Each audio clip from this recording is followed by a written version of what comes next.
Assure-toi que tu arrives à prier au moins 1 heure par jour.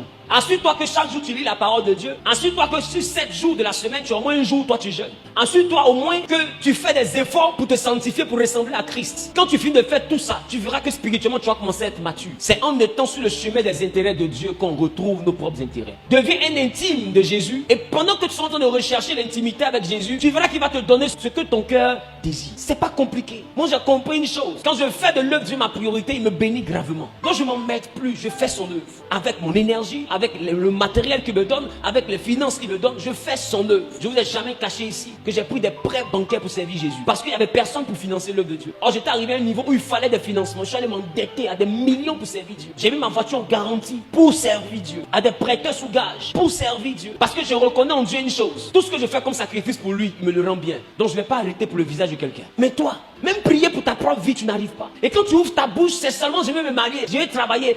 Attends, c'est quand tu prieras pour grandir spirituellement. Quand est-ce que tu vas prier pour dire à Jésus, j'ai envie de grandir dans la présence du Saint-Esprit. Je veux te connaître davantage, je veux développer ton potentiel. Saint-Esprit, je veux que tu me remplisses davantage. Combien de chrétiens jeûnent pour ça? Tout le monde jeûne parce qu'il a envie d'avoir une promotion. Mais Dieu n'a que faire de ta promotion. La promotion en elle-même ne représente rien aux yeux de Dieu. Ce qu'il veut te donner, ce n'est pas la richesse. Ce qu'il veut de toi, ce n'est pas ton argent. Ce qu'il veut de toi, ce n'est pas ton or. D'ailleurs, même quel service tu lui rends. Dieu ne reçoit pas de présent. C'est-à-dire que les offrandes qu'on lui donne, ce n'est pas cadeau. Ça ne reste pas sur lui. Il nous rend ça par le souffle de vie. Il nous rend ça par la santé. Il nous rend ça par la protection. Dieu ne garde pas crédit de quelqu'un. En fait, des fois, les crédits qui viennent les pasteurs, je suis découragé. Ici, qui était dans une église là-bas, c'est moi qui ai payé les terrains. C'est moi qui ai fait ceci. Et puis quoi? Tu as payé les terrains. Tu as besoin de me dire ça quand tu me salues. Ça me montrer quoi? Que si et plus pour toi que tu as réussi, tu vas t'occuper de moi quoi. Quand j'étais à Numombo, je te connaissais. Alors pourquoi commences-tu dans ma vie à me rencontrer parce que tu as fait hier dans une autre église? Tu me dis quoi? Tu as une valeur trop sûre quoi. La seule valeur qui est sûre dans mon ministère, c'est pas toi, c'est Jésus. Tu as un problème, explique-moi ton problème.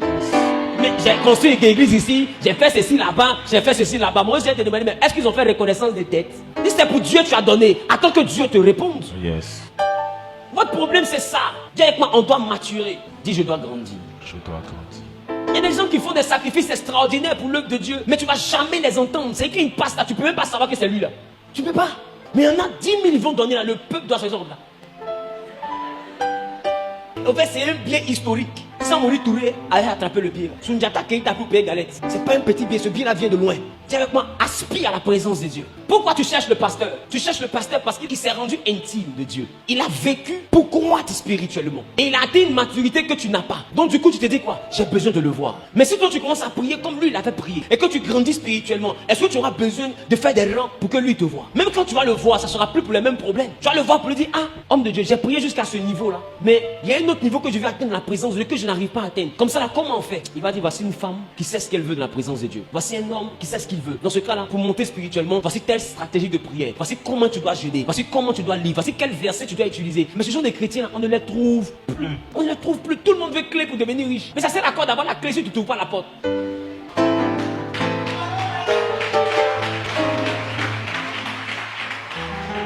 C'est la parole de Dieu qui va te montrer la porte. Je parle.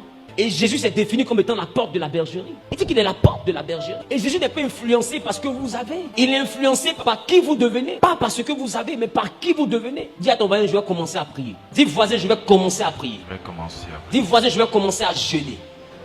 Dis voisin, je vais commencer à chercher la face de Dieu. Il est important, au stade où tu es arrivé, de commencer à prendre ta vie chrétienne au sérieux. Tu dois grandir. Paul dit, vous qui devriez être des maîtres, vous en êtes venus encore être nourris au lait. Normalement, quand on a 5 ans de vie chrétienne, 2 ans de vie chrétienne, 10 ans de vie chrétienne, il y a un niveau normalement qu'on doit avoir. Il y a un niveau spirituel qu'on doit avoir. Écoute, le pouvoir nous a pas été donné de remplir nos porte-monnaie. Le pouvoir nous a été donné de marcher sur la puissance de l'ennemi. C'est l'ennemi qui t'empêche de prospérer. Il t'a donné le pouvoir pour que toi tu marches. Pas pour que le pasteur marche pour toi. Il dit pour que toi tu marches sur le serpent, le scorpion, sur toute la puissance de l'ennemi. Mais malheureusement, qu'est-ce que tu constates? Tu pries, mais il n'y a pas de résultat parce que tu n'es pas mûr spirituellement. Tu es vide à l'intérieur. Tu as besoin de te remplir de la gloire de Dieu pour que tes paroles soient esprit et vie. Pour que quand tu lis une chose sur la terre, qu'elle soit liée dans le monde spirituel. C'est à ce niveau que toi tu vas arriver. Parce qu'aucun pasteur, personne ne se rendra disponible pour mener le combat de tes enfants. Personne ne se rendra disponible pour mener le combat de tes arrière-petits-enfants. Je t'appelle à beaucoup plus de responsabilités. Prends